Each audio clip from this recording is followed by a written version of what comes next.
여러분, 아까 우리가 자녀들 동영상을 봤는데요. 자녀들에게 제일 존경하는 사람이 누구냐고 질문했을 때에 여러분의 자녀 입에서 내가 세상에서 제일 존경하는 사람은 부모님입니다. 그 이야기를 듣고 싶으시죠? 할렐루야. 여러분, 누구보다도 제일 존경하는 분은 우리 부모님입니다. 여러분, 이런 얘기를 들었을 때 여러분 부모의 마음은 어땠을까요? 세상과 바꿀 수 없는 정말 가장 큰 기쁨이 그 안에 있을 겁니다. 오늘 아까 마더스데이라고 그랬는데 목사님, 그럼 이 아버지들은요, 아버지들이 불쌍해요, 어떻게 보면. 그래서 오늘 마더스데이라고 해가지고 우리 아버지 되시는 분들, 아빠 되시는 분들 서운해하지 말라라는 거죠. 어느 고등학교에서 학생들에게 아버지가 어느 때 불쌍하게 느껴지냐고 물었을 때 그 결과가 이런 얘기였답니다. 아버지가 어머니에게 야단 맞을 때, 아버지가 밤늦게 회사에서 돌아와 가방을 힘없이 내려놓고 방에 들어가 문을 닫고 흐느껴 울 때, 제가 얼마 전에 인터넷상에서 그 한참 떠들썩했던 그 슬픈 시 한번 제가 말씀드린 적이 있는데요. 초등학교 2학년짜리가 쓴 시입니다. 그게 오늘날 아빠들의 모습, 아빠들의 현주소를 보여주고 있는데요. 시의 내용이 이거예요. 엄마가 있어서 좋다. 나를 예뻐해 주셔서. 냉장고가 있어서 좋다. 나에게 먹을 것을 주어서. 강아지가 있어서 좋다. 나랑 놀아 주어서. 아빠는 왜 있는지 모르겠다. 여러분, 그래서 오늘은 어버이 주일이에요. 네, 아빠, 엄마, 우리 부모님들, 그런 주일입니다. 교회에서 이 어버이 주일을 지키는 것은 매우 중요합니다. 1년 동안 정말 부모님들에 대해서 우리가 생각을 하지 못하기 때문에 이런 절기를 통해서 우리가 다시 한 번 더 이 부모님을 어떻게 지금 섬기고 있는지, 지금 부모님에 대해서 어떻게 생각하고 있는지, 부모의 어떤 소중함이 무엇인지를 이 절기를 통해서 여러분 지금 나누어 보자고 이 절기를 하나님께서 허락해 주신 겁니다. 예로부터 우리 이 나라는요, 동방예의지국이라고 그랬어요. 그래서 부모님과 어른을 공경하는 나라였습니다. 이 조선시대 때 미국 공사로 처음으로 여기만 센지라고 하는 분의 그 회고로 그게 보면은 나의 노년을 위해 조선 땅에서 다시 태어나고 싶다, 그렇게 말할 정도로 이 우리나라는요, 이 부모님을 공경하는 그런 나라였어요. 근데 요즘에 보면은 부모님을 경시하는 그런 나라가 되고 있음에 참 마음이 아픈 거죠. 그거에 대해 있어서 이런 이야기가 있습니다. 어느 시골에서 살던 부모님이 도시에 살고 있는 아들네 집에 방문했답니다. 근데 이 방문해서 며칠 지나고 보니까 이 부모님들이, 시골에서 올라온 부모님들이 자신이 너무 소홀히 취급받는 것을 느꼈다라는 거예요. 그 집에서 가만히 보니까 귀한 대접을 받는 1순위는 이 아이들이고, 2순위는 며느리고, 3순위는 아들이고, 4순위는 파출부고, 5순위는 강아지고, 6순위가 자기들이었다라는 거예요. 그래가지고선 부모님이 이렇게 대접받는 것에 대해서 마음에 상해가지고선 다시 시골집으로 돌아갔답니다. 돌아가기 전에 냉장고에 이런 글을 붙여놨대요. 3번이 누구라고 그랬어요? 아들이었죠. 3번아 잘 있거라. 6번은 간다. 그렇게 냉장고에다가 붙여놓고 시골로 내려갔다라고 하는 웃지 못할 얘기가 있더라고요. 그건 뭐를 얘기하는 거죠? 지금 부모에 대해서 너무나 경시하고 있음을 보여주고 있다라는 겁니다. 하나님은 성경을 통해서 자녀들이 부모를 잘 공경하고 섬겨야 할 것을 강조하신 걸 볼 수가 있습니다. 오늘 말씀 다시 한 번 더 신명기 5장 16절 말씀 읽어보기를 원합니다. 너는 내 하나님 여호와께서 명령한 대로 내 부모를 공경하라. 그리하면 내 하나님 여호와가 내게 준 땅에서 내 생명이 길고 복을 주리라. 하나님은 부모 공경을 통해서 뭐를 주신대요? 복 주신답니다. 내 생명이 길고, 그러니까 장수의 복을 주고요. 그 다음에 복을 누리리라. 이것은 뭡니까? 이것은 형통의 복을 주신다라는 거예요. 여기서 얘기하는 영적인 복만을 얘기하지 않습니다. 물질적인 복도 이 안에 들어가 있는 거예요. 그러니까 여러분, 이 자리에서 부모 관계가 지금 원만하지 못한 분들이 있다라면 그 속히 해결하셔야 돼요. 이 속히 해결하시지 아니하면 여러분, 하늘의 복을 지금 우리가 누릴 수가 없는 거예요. 받을 수가 없는 거예요. 어떤 이유가 있든지 반드시 여러분들이 이 부분에 대해서 해결을 하셔야 됩니다. 여러분, 첫 번째로 부모 공경은 하나님의 뭐예요? 명령입니다. 자, 부모 공경은 따라합니다. 부모 공경은 하나님의 명령이다. 자, 하나님께서는 이스라엘 자손들과 뭐를 맺으시냐면 언약을 맺으시는데, 그 언약은 뭐냐면 나는 너의 하나님이고 너는 나의 백성이다 라고 하는 언약을 맺으세요. 그래서 하나님이 그렇게 말씀하시면서 하나님의 백성들이 이 땅에서 살아갈 때 꼭 지켜야 될 법칙, 그걸 몇 가지를 주셨냐면 10가지 계명으로 주셨습니다. 그거를 십계명이라고 그래요. 근데 그 십계명 안에 5계명에 바로 부모를 공경해라 라고 이렇게 넣고서 하나님의 백성들이 반드시 그렇게 해야 될 것을, 그렇게 지켜야 될 것을 계명 안에 넣어버려 놓으셨어요. 여러분, 이 10가지 이 계명은요, 바로 하나님께서 두 돌판을 통하여서 주셨는데, 첫 번째 돌판에는 하나님에 대한 계명이었어요. 1계명부터 4계명까지. 5계명부터 두 번째 돌판에는 5계명부터 이 10계명까지는 바로 인간관계에 대한 계명을 기록하고 있는 걸 볼 수가 있어요.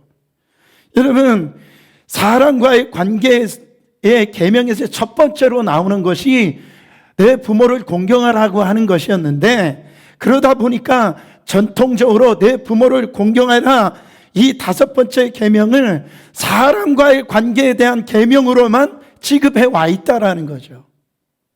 그런데요, 최근에 들어와서 이 제5계명에 바로 연구가 새롭게 이루어지고 있는데, 하나님과의 관계에 대한 계명과 제5계명은 사람과의 관계에 대한 교량 역할을 하는 것이 제5계명이다. 왜 그런가? 그 이유는 1계명부터 4계명까지 5계명에 보면은 하나님이라고 하는 그 엘로힘이라고 하는 단어가 들어가 있다라는 거예요. 다른 6계명부터 10계명까지에는 하나님이라는 단어가 들어가 있지가 않아요. 엘로힘이라고 하는 단어가 들어있지 않아요. 그냥 도둑질하지 말아라, 내 이웃의 것들을 탐하지 말고 간음하지 말아라, 살인하지 말아라, 이렇게 얘기했는데, 출애굽기서 20장 12절에 보면은 내 부모를 공경해라 이 말씀하면은, 그리하면 내 하나님 여호와가 내게 준 땅에서 내 생명이 길리라. 하나님, 엘로힘의 하나님을 저 안에 넣으셔서 모든 계명의 이 교량 역할을 하는 것이 부모 공경이다. 그렇게 지금 나타나고 있다라는 겁니다. 그러니까요, 하나님의 복과 세상의 복의 가장 핵심적인 건 뭐냐면 부모 공경이라는 거예요. 여러분, 16절에서 다시 한 번 더 보면은 너는 내 하나님 여호와께서 뭐 하신 대로? 명령한 대로 내 부모를 공경하라 그랬어요. 이거 하나님의 명령이라는 겁니다. 여러분, 부모 공경은 해도 되고 안 해도 되고 그런 문제가 아니다라는 거예요. 반드시 그렇게 해야 될 하나님의 명령이라는 겁니다. 우리가 알다시피 성경에서는 사랑해라 이런 명령이 많은 군데에서 나오잖아요. 이 하나님을 사랑하라, 이웃을 사랑해라, 심지어 원수도 사랑해라 이렇게 말합니다. 근데 본문은 내 부모를 사랑해라 그렇게 말씀하시지 아니하고 내 부모를 뭐 해라? 공경해라 이렇게 말씀하셨다라는. 여기에서 공경하라는 말은 히브리어로 보면은 카베드라고 하는 단어를 씁니다. 이 히브리어의 이 카베드는 무겁다라고 하는 단어를 써요. 그러니까 하나님을 공경해라 이 말을 할 때는 하나님을 무겁게 생각을 해야 된다라는 거예요. 그러니까 하나님 앞에 나아갈 때는 경홀히 가볍게 나아가서는 안 된다라는 거예요. 이 단어를 부모를 공경해라고 하는 단어에 이 가베드라고 하는 단어를 썼다라는 거예요. 그러니까 부모에 대해 있어서 생각을 할 때 가볍게 생각하면 안 되고 소홀히 생각하면 안 되고 무겁게 생각을 해야 된다라는 거예요. 여러분, 잠언서 23장 22절에 보세요. 거기에 보면은 너를 낳은 아비에게 청종하고 내 늙은 어미를 뭐 여기지 말지니라 경히 여기지 말지니라 무겁게 여겨야 된다라는 거예요. 가볍게 여겨서는 안 된다라는 거예요. 모든 축복이 그 안에 들어있다라는 거예요. 성경에는 이 공경이라는 단어는 경외하라라고 하는 단어하고 똑같은 단어입니다. 아시다시피 성경에서 경외하라는 단어가 얼마나 많이 있습니까? 하나님을 경외해야 된다. 여러분, 구약 성경은 하나님을 경외하라는 이 말이 믿음의 핵심이고요. 바로 우리가 경외해야 할 분은 오직 하나님 한 분밖에 없다라고 얘기합니다. 왜 이스라엘 백성들이 그렇게 하나님 앞에 나아가서는 심판을 받았냐면 다른 이유가 아니었어요. 하나님 여호와 한 분만을 경외해야 되는데 다른 우상을 경외하고 섬겼기 때문에 이스라엘 백성들이 하나님의 복을 못 받았던 거예요. 그런데 흥미있는 것은 뭐냐면 여기에 딱 한 가지 예외가 있다라는 겁니다. 바로 부모님이라는 거예요. 레위기서 19장 3절에 보면 이런 말씀이 나와요. 거기에 보면은 너희 각 사람은 부모를 경외하고 나의 안식일을 지켜라. 뭐하고 안식일을 지키랍니까? 부모를 경외하고. 여러분 놀랍지 않습니까? 하나님만이 경외를 받으실 수 있는 유일하신 분인데 누구만은 예외라는 거예요. 부모에게 경외하라는 것은 그것은 하나님도 허가해 놓으신 그런 하나님의 영적인 법칙이라는 겁니다. 여러분 그 마음을 알아주지 못하고 부모의 마음을 경히 여기는 분들이 있습니까? 지금 너무 이 세대가 지금 그런 세대가 있다라는 거죠. 서울의 여자대학교, 서울여자대학교에서 사랑의 엽서 공모전에서요 대상을 받은 작품이 있어요. 그 대상에 받은 작품이 뭐냐면 어머니라는 제목의 글인데 제가 한번 소개해 드리겠습니다. 나에게 티끌 하나 주지 않은 거린 있죠. 내게 손을 내밀면 불쌍하다라고 생각했습니다. 그러나 나에게 전부를 준 어머니가 불쌍하다고 생각해 본 적은 없습니다. 나한테 밥 한 번 사준 친구들과 선배들은 고마워했습니다. 답례하고 싶어서 불러냅니다. 그러나 날 위해 밥을 짓고 밤늦게까지 기다리시는 어머니에게 감사하다라고 생각해 본 적은 없습니다. 제대로 존재하지도 않는 드라마 속 배우들 가정사에 그들을 대신해 눈물을 흘려 주었습니다. 그러나 일상에 지치고 힘든 어머니를 위해 진심으로 눈물을 흘려본 적이 없습니다. 친구와 애인에게는 사소한 잘못 하나에도 미안하다고 사과하고 용서를 구했습니다. 그러나 어머니에게는 잘못이 셀 수도 없이 많아도 용서를 구하지 않았습니다. 죄송합니다. 이 세상 떠나신 후 이제야 알게 돼서 죄송합니다. 아직도 너무도 많은 것을 알지 못해 죄송합니다. 여러분, 이것이 우리의 모습이 아니냐라는 거예요. 부모를 너무 경홀히 여기고 경시하고 있지 않냐라는 거죠. 소홀하게 지금 생각하고 있지 않냐라는 거죠. 부모를 공경을 하라고 하는 것은 이건 인간의 논리가 아닙니다. 하나님의 명령이에요. 여러분, 언제나 존경하는 마음으로 부모님을 대하시기를 예수 그리스도 이름으로 축원합니다. 두 번째로, 부모님은 사랑을 베풀어 주시는 분이시기 때문에 그래요. 하나님은 우리를 창조하시고 우리를 만드셨기 때문에 그 하나님은 주의 자녀들을 책임져 주십니다. 영원히. 왜? 하나님이 만드셨기 때문에 우리를 끝까지 우리를 지키시고 사랑하세요. 그냥 몇 번 사랑하는 정도가 아니라 끝까지 사랑하십니다. 하나님의 속성을 닮은 이 부모님은요, 자녀를 사랑하는데 끝까지 사랑하는 거예요. 여러분, 자기 몸으로 낳은 자녀이기 때문에 그래요. 바로 자녀에게 모든 것을 다 주고 아깝지도 않고요, 자녀를 사랑하되 하나님처럼 끝까지 사랑하는 것이 부모의 사랑, 어머니의 사랑이라는 거예요. 여러분, 자녀를 향한 이런 부모님의 이 사랑을 통해서 우리는 누구의 사랑을 알아갑니까? 하나님의 사랑을 알아가는 거예요. 제가 오늘 교회에서 우리 마더스데이, 이 어버이 주일을 같이 하면 우리 성도들이 다 같이 이 노래를 부르고 원하는데요, 오늘 이 시간에 우리 어머니의 사랑을 좀 생각하는 의미로 우리 한번 어머니 노래를 한번 불러봤으면 좋겠어요.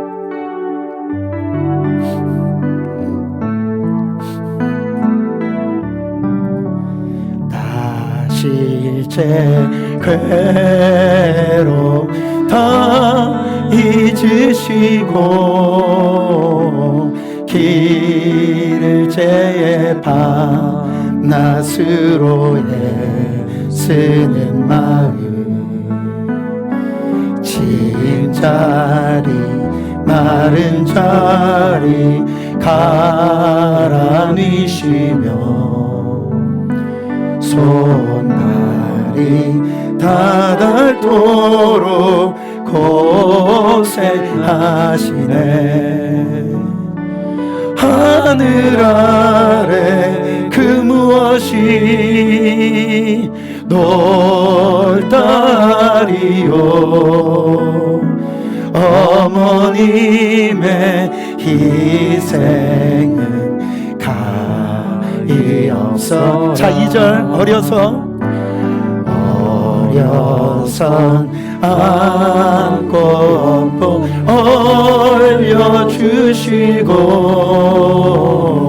자라서 기대어 기다리는 마음, 앉으사 그릇 되사 자식 생각에 고우시던 이마 위에 주름이 가득, 땅 위에 그 무엇이 높다리요. 어머님의 사랑은 그지없어라. 행복 수리공이라고 하는 책을 쓰신 이창용 목사님의 그 수필집이 있습니다. 거기에 보면 이 목사님이 첫 아이를 태어나자마자 걱정거리 하나가 생겼는데, 무슨 걱정거리냐면 이 목사님은 한 번 잠을 자면은요, 불이 나도 바로 이 깨어나지 못하는 그런 깊은 잠에 빠지는 그런 잠버릇이 있다라는 거예요. 만약 깊은 밤에 자기 딸이 우는데도 세상 모르게 잠든 채로 바로 빠져 있을 이 자기를 생각하니까 겁이 나기 시작했답니다. 그래서 하나님 앞에 이 목사님이 기도를 하셨대요. 하나님 저의 잠기를 좀 밝게 해주셔서 이 제 아이의 울음소리를 잘 들을 수 있도록 해주세요. 아니, 그 기도를 하는데 문득 스쳐 지나가는 그 생각, 바로 어머니가 떠올랐답니다. 그 어머니는 바로 귀가 안 들리시는 청각 장애인이셨대요. 그 생각이 떠오르면서 잠기만 이렇게 어려워도 바로 이렇게 답답한데 귀가 들리지 아니하는 어머님은 얼마나 답답하셨을까? 그렇게 생각이 떠오르면서 어머니가 청각 장애를 안고 살면서 형제가 삼형제였었는데 남부럽지 않게 이렇게 키워내셨다라는 거죠. 그 어머니가 자기들을 키울 때 청각에 장애가 있기 때문에 그 옆에 누워서 그 어머니는 잠을 제대로 주무시지 아니하고 정말 이 아이가 잠을 잘 잘 수 있는가, 때로는 아플 때 그 숨소리를 들으려고 귀를 쫑긋하면서 그 수없는 많은 날들을 정말로 지새웠던 그 어머니를 불현듯하게 떠오르면서 그냥 많은 눈물을 흘렸다라고 하는 그런 내용입니다. 그러면서 하나님의 사랑을 깨닫게 되었다라는 거죠. 모든 촉각을 건져 세우고 바로 나를 지켜주시던 내 어머니처럼 우리 하나님은 나를 향한 그 관심, 나를 향한 하나님의 그 눈길은 한 번도 멈추시지 아니하시고 바로 졸지도 아니하시고 어둠 속에서 빛을 비춰주시고, 할렐루야, 당신이 우리의 작은 신음조차에도 응답하여 주시고 그는 졸지도 아니하시고 나의 오른편에 서서 나의 도움이 되시는 그 하나님이 막 경험되어져서 하나님 앞에 통곡하고 회개했다라고 하는 그 내용이었습니다. 여러분, 이런 어머니의 사랑보다 더욱 놀라운 사랑이 바로 우리 하나님이십니다. 하나님의 사랑이에요. 여러분, 바벨론 포로로 잡혀갔을 때 나라가 망하고 이제 포로로 잡혀가 있었던 이스라엘 백성들이 고통은 뭐였냐면 하나님이 우리 민족을 버리셨나 보다. 이렇게 고통당하는데도, 이렇게 절망하는데도 정말 이 답이 없는 삶을 살 때 그들의 가장 고통은 뭐였냐면 하나님이 당신의 택한 백성을 버리셨나 보다. 그 소리에 주님은 이렇게 말씀하십니다. 이사야서 49장 15절에 여인이 어찌 그 젖 먹는 자식을 잊겠으며 자기 태에서 난 아들을 긍휼히 여기지 않겠느냐. 그들은 혹시 잊을지라도 나는 너를 잊지 아니할 것이라. 할렐루야. 여러분, 부모가 자식을 잊을 수 있습니까? 자식을 잊질 못해요. 어떻게 잊을 수가 있어요? 자기 몸에서 태어난 자식을 어떻게, 자기 젖을 먹여서 키워 자식을 어떻게 그 자식을 잊을 수 있겠냐고요. 이 말씀은 그 부모가 그 자식을 어떻게 잊겠느냐라고 하는 이 말씀은요, 그거는 있을 수가 없다라는 거예요. 만약에 그런 일이 있다 할지라도 나는 너를 버리지 못해. 나는 너를 잊을 수 없어. 그러면서 뭐라고 말씀해? 너의 이름을 내 손바닥에 새겼다라는 거예요. 내가 너의 이름을 문신해냈다라는 거예요. 이 사랑, 이 은혜를 여러분 지금 경험이 되십니까? 부모보다 더 진한 하나님의 사랑, 그 사랑의 극치가 어디에 있습니까? 십자가예요. 하나님은요, 여러분 사도 요한을 통해서 이렇게 말씀하십니다. 요한일서 4장 9절에 보면 하나님의 사랑이 우리에게 이렇게 나타난 바 되었으니 하나님이 자기의 독생자를 세상에 보내심은 그로 말미암아 우리를 살리려 하심이라 그랬어요. 하나님이요, 우리를 너무 사랑하셔가지고 하늘 보호자를 갖다가 버리시고 이 땅에 내려오셔서 정말 참혹한 그 십자가에 통하여서 우리의 모든 죄를 다 씻으시고 정말 하나님께서 우리를 구원해 주신, 여러분 그 사랑, 끝까지 우리를 사랑하시는 그 하나님의 그 높고 깊고 넓은 이 사랑을 지금 말씀하고 계신 거예요. 하나님이 예수 그리스도를 이 땅에 보내신 이유는 우리를 사랑하셔서 보내신 겁니다. 할렐루야. 여러분, 어거스틴은 이런 하나님의 사랑을 이렇게 노래했어요. 하나님은 이 세상에서 마치 사랑할 사람이라고는 다 나 하나밖에 없다라는 듯이 나를 사랑하고 계신다. 하나님이 우리를 사랑한다라고 얘기하시니까 나하고는 상관이 없는 것처럼 생각할 수가 있다라네. 아니에요. 하나님은 나를 사랑하세요. 어떤 목사님의 간증입니다. 이 목사님이 새벽 예배를 갈 때, 새벽 예배 갈 때 그냥 가지 않잖아요. 자녀들이 잘 자고 있는가, 이불을 또 자고 있지 않은가 해서 이불을 덮어주고, 그런 자신을 보면서 아, 하나님도 나를 이렇게 돌봐주시는구나, 그런 깨달음이 왔대요. 이 목사님이 이제 자녀들을 알고 휴가를 이렇게 아이들을 데리고 가는데요. 아이들이 차를 타고 휴가를 가는데 얼마나 아이들이 시끄럽게 하는지. 그리고 가면서 그냥 가는 게 아니라 보니까 이렇게 서로 싸우더랍니다.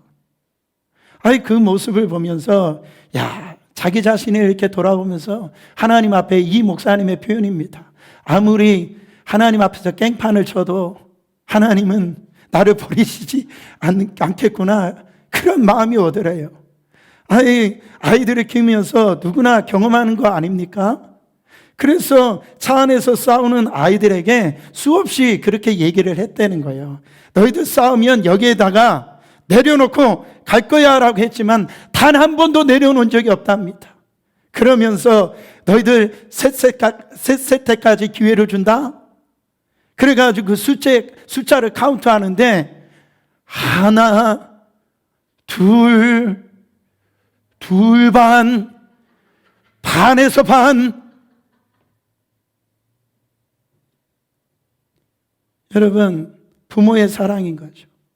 이게 하나님도 그런 사랑으로 우리를 지금 기다려주고 계신다라는, 여러분, 하나님의 그 심판과 바로 주님의 재림이 점점 지금 늦어지고 있는 것은 여러분 다른 이유가 아닙니다. 베드로는 이렇게 얘기를 해요. 베드로 후서 3장 8절부터 9절에 사랑하는 자들아, 주께서 하루가 천년 같고 천년이 하루 같다라는 이 한 가지를 잊지 말라.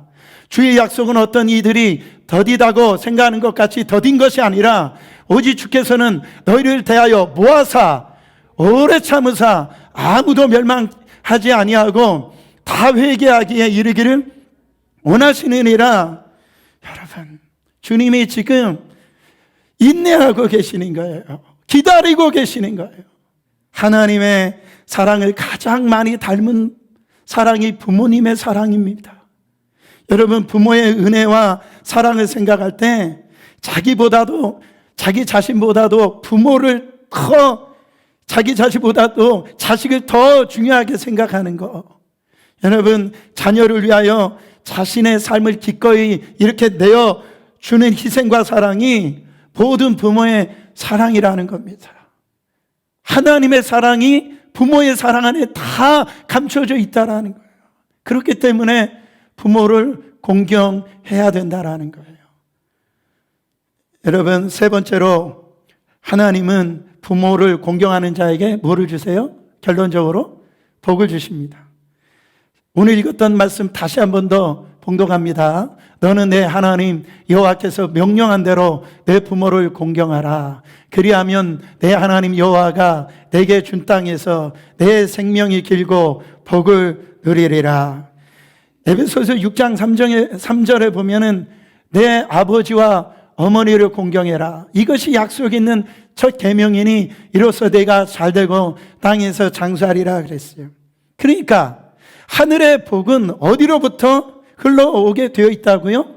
부모로부터 흘러오게 되어 있다라는 거예요.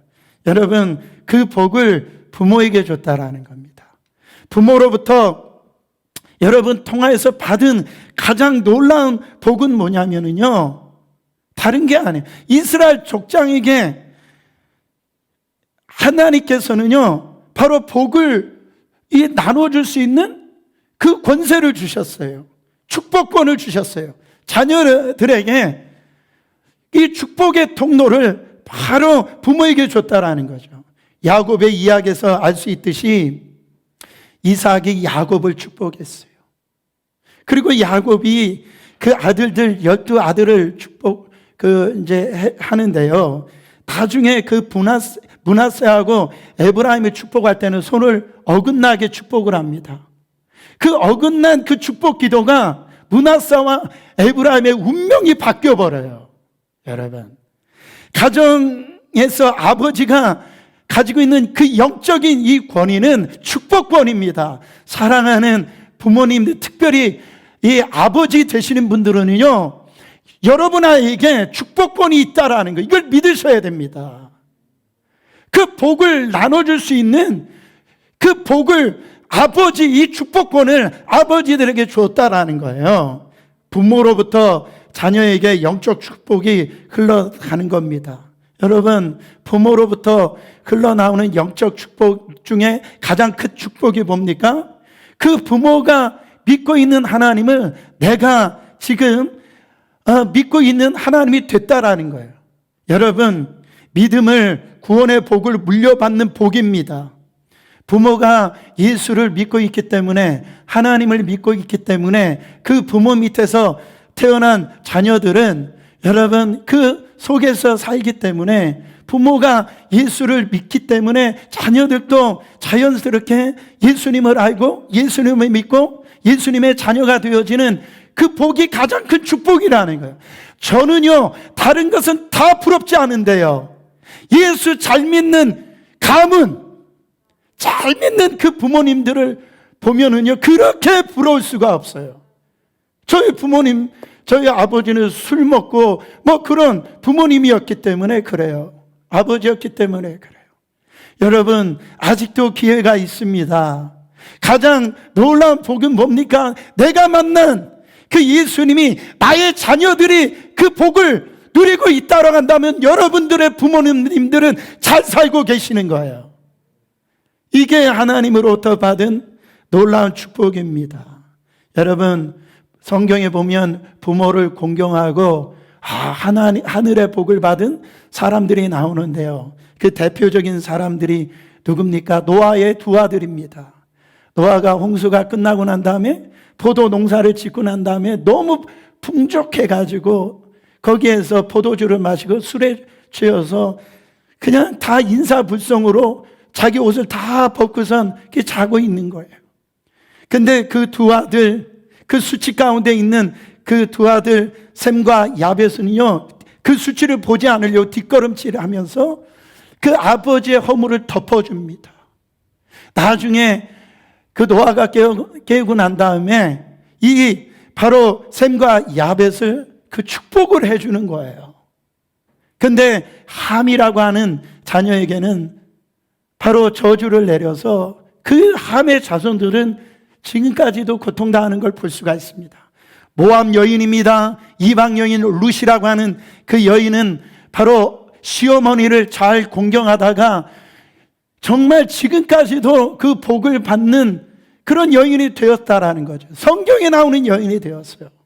여러분, 거기 시어머니 나오미인데 룻기서 1장 16절부터 17절에 그 시어머니 나오미가 이제 네 남편도 죽었으니까 이제 네 고향으로 가라고 했을 때 이 룻이 뭐라고 얘기합니까? 어머니께서 가시는 곳에 나도 가고 어머니께서 머무시는 곳에 나도 머물겠나이다. 어머니의 백성이 나의 백성이 되고 어머니의 하나님이 나의 하나님이 되시리니 어머니께서 죽으시는 곳에서 나도 죽어 거기 묻힐 것이라. 혹시 시어머님들이 요 성경 말씀 가지고 이용은 하지 마세요, 여러분. 그러나 이 룻이 시어머니인 이 나오미를 이렇게 잘 섬김으로 결과적으로 어떻게 됐습니까? 그 당시에 베들레헴에 가장 부자였던 이 보아스와 결혼하게 되어졌고요, 거기서 끝난 것이 아니라 룻은 바로 이방 여인, 모압 여인이었지만은 여러분 마태복음 1장에 보면 메시아의 계보가 들어가는 믿음의 어머니가 되었다라는. 할렐루야. 신약 성경에 사도 요한도요, 부모를 잘 공경해서 정말로 놀라운 복을 받은 사람의 모델로 나옵니다. 예수님께서 십자가에 돌아가실 때 가상칠언을 하잖아요. 그때 밑에서 울고 있는 자기 육신의 어머니가 보이는 거예요. 그때 사랑하는 그 요한에게 뭐라고 얘기하냐면 어머니에게 먼저 얘기합니다. 어머니의 아들입니다. 그 세례 요한 사도에게 이건 어머니의 아들입니다. 그러면서 요한 사도에게 뭐라고 얘기하냐면 이 마리아를 향해서 이게 내 어머니다. 그렇게 마지막 부탁하고 그래서 십자가에서 죽으신 걸 볼 수가 있어요. 여러분, 사도 요한은 비교적 다른 이 사도들은요, 그 오래 살지를 못했어요. 사도 요한은 정말 문헌에 보면 90세 이상으로 그 마리아를 잘 공경하면서 삶으로 그의 삶이 이 장소의 축복을 받은 것을 볼 수가 있습니다. 여러분, 하나님의 복이 부모의 공경을 통해서 여러분 거기에 감춰져 있다라는 거예요. 결론적으로 자녀가 부모를 공경하는 것이야말로 지극히 당연한 것인데 왜 하나님께서 부모 공경을 하면 복을 주실까요? 그 자체를 가만히 보면 부모 공경하는 것이 쉽다, 어렵다? 어렵다라는 거예요. 자녀를 사랑하라면 복을 준다, 이 말씀은 없어요. 근데 부모를 공경하면은 복을 준다라고 성경은 말씀하고 있어요. 에베소서 6장 1절에도 보면 자녀들아 주 안에서 너희 부모에게 순종하라, 이것이 옳으니라 그랬어요. 그러니까 세상에서도 부모를 공경해라 이렇게 가르칩니다. 학교에서도 뭐 다른 종교에서도 다 부모를 공경하라고 가르쳐요. 다르지 않아요. 근데 기독교에서 부모를 공경하라고 하는 말은 다른 이 말씀에 이 조건이 있는데 어디에서 공경하라요? 주 안에서, in Christ, 그 안에서 공경하라는 겁니다. 여러분, 주 안에서 순종하는 것은 어떻게 하는 겁니까? 요즘 시대가 너무 악해져 가지고 부모와의 관계가 안 좋은 시대가 됐다잖아요.